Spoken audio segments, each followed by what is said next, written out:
je serai, quand je pourrai parler français couramment. J'espère que ça va et je peux comprendre toutes les choses, ce que les gens disent. Euh, je crois que mon artiste française, ma artiste française préférée est Na ASMR. N-A ASMR.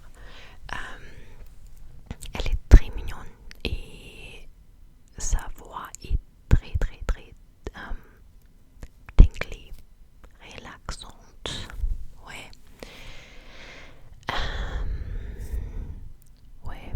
J'ai commencé avec ou à apprendre le français. Ma frangée, un peu pire, désolé. J'ai commencé à apprendre le français en septembre 2011 à l'école, en école, je suis pas sûre. Je suis très mauvaise pour les propositions. Il faut que je m'améliore.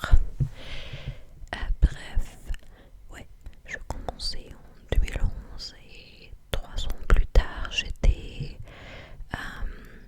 en France pour un échange scolaire et franchement, j'ai presque pu parler le français couramment, pas couramment, mais j'avais les compétences assez bien pour communiquer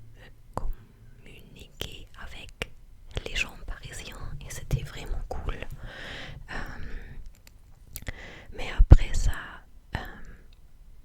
ma classe a eu un nouveau professeur et il était très sympa, mais franchement, à cause de lui, notre français était pire parce qu'il n'était pas un bon professeur. Et ouais, c'était évidemment dommage.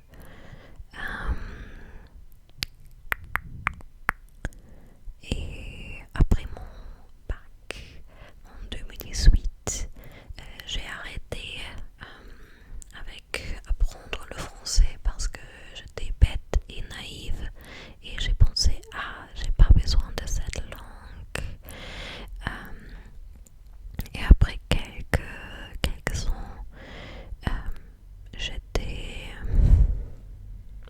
pas ennuyeuse parce que ça veut dire I was boring, mais je veux dire I was bored. Comment le dire? Je suis pas sûre. Mais oui, j'espère que vous savez ce que je veux dire. Et oui, j'ai téléchargé Duolingo et je sais que cette appli est nulle. Et je sais qu'il y a beaucoup des autres façons pour apprendre les langues. Mais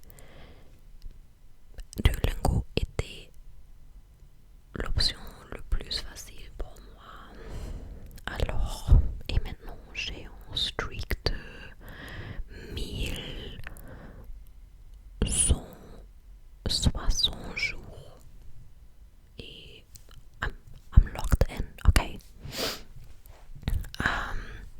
Et oui, c'était cool de voir que je peux me souvenir de beaucoup de choses que j'ai appris,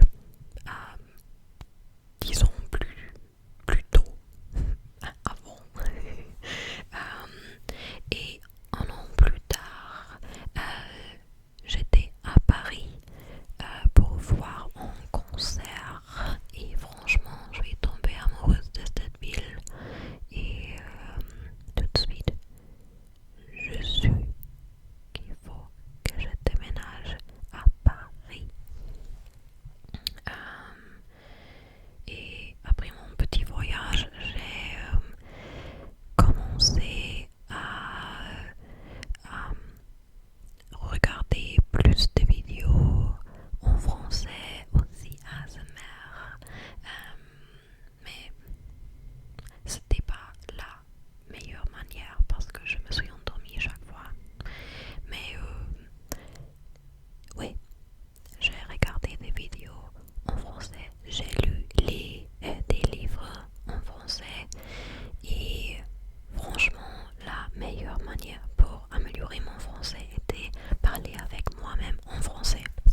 français. Et quelques mois plus tard, une famille française m'a contacté et m'a demandé si je voudrais faire du babysitting avec les enfants ou pour les enfants. Et je dis bien sûr. Et ouais, passer du temps avec les enfants à améliorer mon français encore. Oui, et c'est comment... Oh, désolé, c'était très française. C'est comment je suis devenue de A2 à B2 ou C1 pendant 2 ans. Et je crois que c'est très cool parce que j'ai payé aucun argent. Alors, c'est cool. Et maintenant, je suis en train d'apprendre espagnol parce que pendant l'été, j'étais un peu pas assez motivée pour apprendre le français parce que j'étais pas couramment, mais j'ai su que la seule chose qui manque pour améliorer mon français est déménager en France. Alors, j'ai commencé à apprendre espagnol et franchement, c'est plutôt facile puisque je peux parler français et anglais. Alors, il y a beaucoup de similarités. Parfois, je suis pas sûre si un mot existe en français, mais il y a des mots qui ont l'air d'être français aussi. Alors, j'espère que c'est pas un faux ami comme préservatif parce que cette erreur, oui,